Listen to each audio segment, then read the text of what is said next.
السلام عليكم ورحمة الله تعالى وبركاته كلنتو عنا ونكسن داوديال ومركلة iyo barnaamijkeennii su'aalaha aanu la dhex qaadi jirnay bulshada saynu soo soconay toddobaadka hore barnaamijku waxa inooga bilowday magaalada Hargeysa ee caasimadda Soomaaliland toddobaadkan waxaan ku guda sugannahay magaalada Burco su'aasha haddaan dib idin xasuusiyo waxay ahayd maxay tahay qisadii kuugu la yaabka badnayd ay namadu kala kulmaan hablaha iyo sidoo kale qisadii ugu la yaabka badnayd ee habluhu kala kulmaan namada bal su'aalahaas waxaan doonayaa bulshooyinka ku dhaqan gobolka Togdheer inaynu la dhex qaadno si aynu qisooyin murti iyo maadda iskugu jirno aynu uga aragno daawasho wanaagsan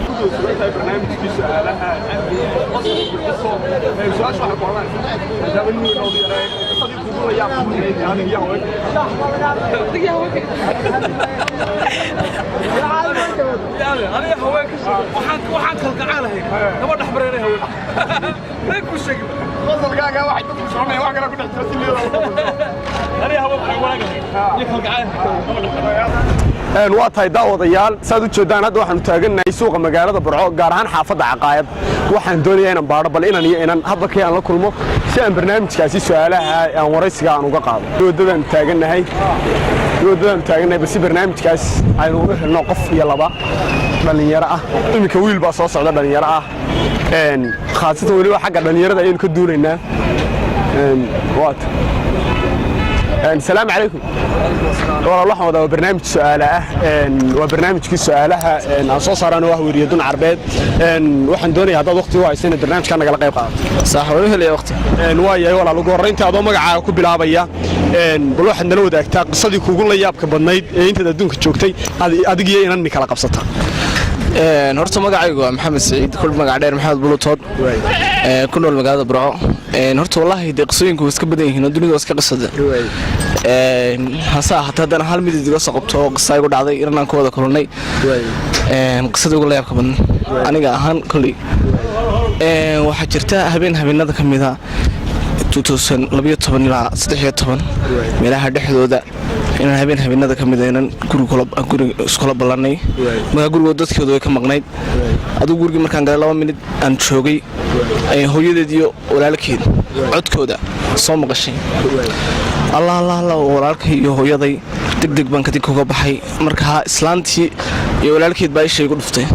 islaantii baa qeylisay tuuga markaa habeen khamiisyeed oo jimca soo galeeyahay markaa waxa inoo astaanay habeen khamiista la meedho dharka markaa waxa soo ninkan ma dhar buuqa mala guriga kala soo baxay inantii laftigeed waa ku dartay idin hooyadeed tuuga iyaduna raacisay si aan magaranaysa looga shakiyeeyada laftigeeda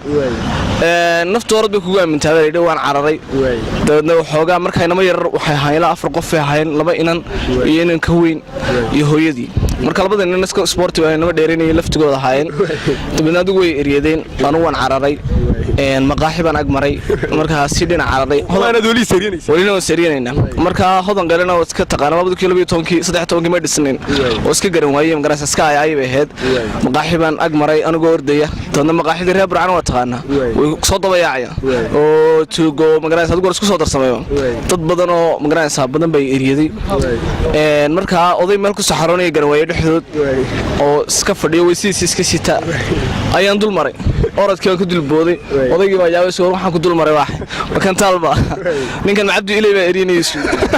marka odaygood ka dul booday odaygaan ka dul booday odaygii harre eegay maqalay qeyladan dambe oo qabtay iyo waxaan soo ninkan ma qof uu soo diray dawladna markaa shaar cad baan sitaa odaygan meesha ku saxaroonaya shaar cad buu sitaa shaarkii cadawas soo kale meesha waa madow dawladna odaygii qeyladii badneed markuu maqlay ayuu qeyladii magaras oo saadkiisa way soo waxaan wax weyn baa kulli ninkan erinayay isaga laftigiisa cagi wax ka diiy dawladna odaygii baa la eriyaday ana markaas sikad xalkan ka laabto meel dhaxad oo ka dhaxbaxdo odaygan ka laabto magaras dawladna odaygii bay dadka eriyadeen markaa warar dambe waxay soo gaanayeen dad badan markii dambe iga sheekeeyay meesha goob joog ah in odaygii magaras mid ahaan looga tagay isaga laftigiisa markaa wallahi qisadaas aniga soo dhan karaya way ugu xaraabo badnaa ama igula yaaban odaygii qisooyinka soo gaadhay waxa idin dadkii yeerinay markii dambe ay qabteen isagii oday dheereynay ma shaarkan cadun bay eeganayaan dadku dawladna ninka shaarka cad la qabto weeyaan kowdhe marka odaygii waxa la sheegay in garanaysa odaygii kulay bista laga dhigay qisadii kugu leeyahay ka qasta taase aad baad mahadsan tahay waan filayaa daawadayaal wiilka iyo qisadiisa si inaad ka bogateen weli waxaanu ku sugannahay magaalada Burco balse inuu soo helno qisooyin kale iyo dad inala wadaaga barnaamijkii su'aalaha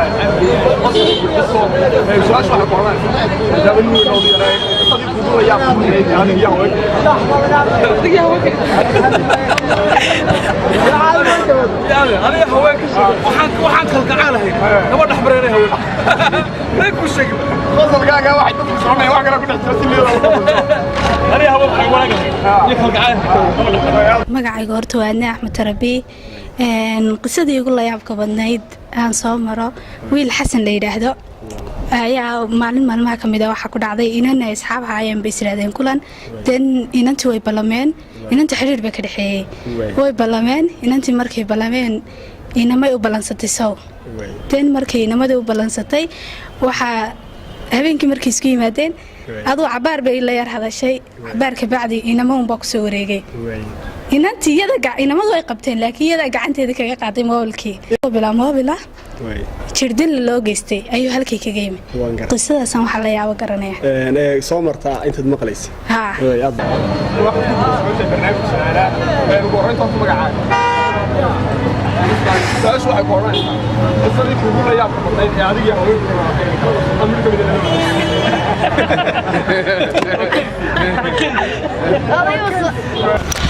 بسم الله مركورة أديات بردين السلامة يا مقاعي وفلسن أحمد برة وكله برنامجك المهد سنتهين يقول لا يبقى بدنايد كل يدوق كل يا بدنيه لكن قصان ده كلا كل ما يحق ويلشه bari baa waxa jirtay wiil baan wada sheekaysan jirnay muddo adigu ilaa 3 sano ilaa 2 sano wada hadli jirnay inaan ka markii hore waan jeclaan labada iyaduba isna wuu jeclaana waan jeclaa raggu ma aragtay markii dumarku jeclaadaan ma aragtay arkaan inay inantu jeceshahay way yara gaabsadeen moogtahay wuxuu way ku jeceshahay way isdhaan way yara dhigtaan teeto inankii wada hadlay sidii baan wada sheekaysanay habeenada kamid ah baa waxa dhacday inankii horta wax si alla soo ii diro buu garan waayay teeto inan asxaabteeda kamid un bay isbarteen inantii wayna wada sheekaysteen tan aniga suu meeshii iga saaro buu garan waayay waxa dhacday intuu ii yeedho soo fadhiisiyo qof dhan oo soo fadhiisay lagu dhaho kuma rabo maxaa ka xun ma jirto suuragal ma dabeetana waxaan idhi inankii waxaan idhi heestaa xamda kuwiin qaade tidhaahda haddaad kalgacaylki xortay jacaylkii haddaad xabaashay xadhkaa wacadkii u goysay anigu xumaan kuma quudho kashayda kamaad xoroobin hankayga kamaad xaaqmin xusuustaydiyo dareenka kamaad xalin waaxyahayga halkaana xadantada ku beertay xanuunkii kama dhammaanin xalal baan ku jeclaaye hooy haddaad samii xaraashtay nafsigu xoog kuma waayo xaqayguna baaqan maayo intaa markan idhi horta wuxuu ku jawaabay ku adkaatayba laakiin bariye kadib inankii iska soo noqda sidii baanan ku wada xidhiidhnay dan haddana sidii buu dee ku tegey sidaasaa kugula yaabadnay sidaas adigu igu lacalaaba haddii inankii iminka ku daawan xad baa ku diri lahay dadkay daawanaya inankii hadduu ku daawanaya lacala maxaad baa ku diri lahay inankii hadduu daawanayo dee arrinku waa sidii u baaran lahaa waxba iskama bedelin aad baad mahadsan tahay waxaan doonaya inaan ku weydiiyo qisadii kugula yaabka badnayd adigii haweenkeedii kala qabsatay عمر إسماعيل محمد بان قال هذا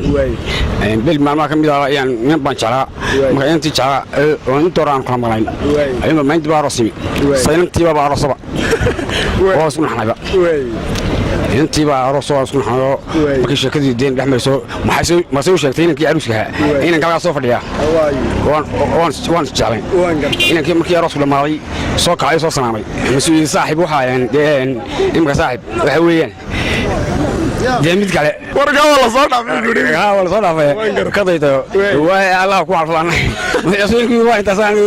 waan gartay dareenka dareenkaagu soo dareenka markaan arkay intii dee keef ku jirta oo daarood ku jirta waaba ka heesay ruuskeedii waa hees baan qaaday hees waxaan baan qaaday heestabaab qaad hees waxaan baan qaaday waa heestina la wadaagay heesku waanayne maxaad ii wareegtay waxaad qaaday inaga isku aanay maxaad inaga isku aanay maxaad ii wareegtay aad baad mahadsantahay aad buu mahadsan yahay ku dhawaad magacayguna waxa weeye Ibrahim Xuseen Ismaaciil aad baad u mahadsan tahay barnaamijku waa barnaamijkii su'aalaha su'aashu waxay ku odhanaysaa muxuu ahaa qisadii kugu la yaabka badnaad haween kala kulantaa walaal dumarka doo kale qisadoodu way badan tahay mid wanaagsan mid xubbo lagala kulmaa laakiin anigu intii aan ka xasuusto qisadii kugu daray dumarka kala kulmay waxa ahayd inaan iga dhaawacanto gaar jiray sawirnaantiina taad baan isku jeclayn waxay 2010kii qisada ugu dhacday wax weeyaan anigu aad u jecel iyana aad ii jeceshay beenantii gaar jiray inantii lagu balguuyay dhakhtarka lagu tagay kadib waxay u jacaylka masjid wad soo waasay jacaylka mar haduu dheelin tiray saasay kaga tagaysa marka kulli sida ruuxantiya waxaan ku jacaylka marka hore uu taagay laakiin markaan xambaarayaaba marka sidaas ay soo kartay aad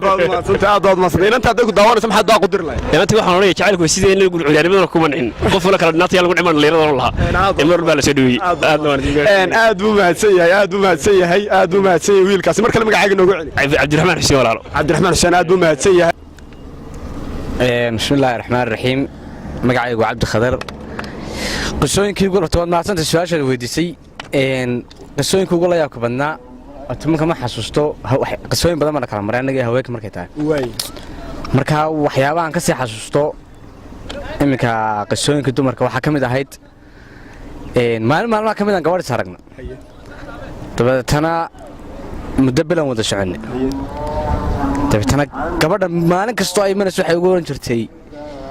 oran jirtay leer baa igu soo dhaca leerku nagamama tagay leer baan ugu soo dhaca ma garanaysa waan yaabno xasan waan gabadha shirkadda ila tag bay ku leedahay leerka heekada waxa leerkan de habeena meelada kamid ah marka dambe soo leerka magaado ifaya dansan baan leeyahay leerka magaado ka tagay ay ugu leerka xamaanada ka igu soo dhacay